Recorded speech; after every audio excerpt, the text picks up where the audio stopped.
Hi friends, ఎంతో టేస్టీగా చేపల పులుసు అండి. వేడి వేడి అన్నంలోకి సూపర్ ఉంటుందండి టేస్ట్. ఒకసారి మీరు కూడా ట్రై చేయండి.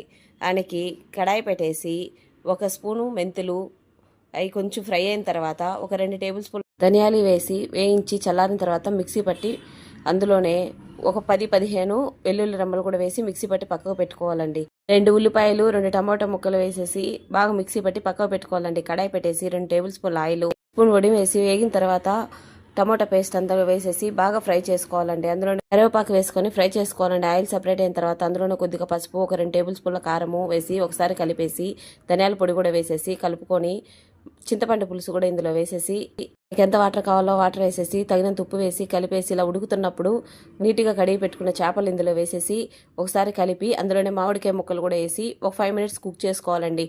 అంతే అండి. పైన కొత్తిమీర చల్లుకుంటే ఎంతో టేస్టీగా చేపల పులుసు రెడీ అయిపోయిందండి.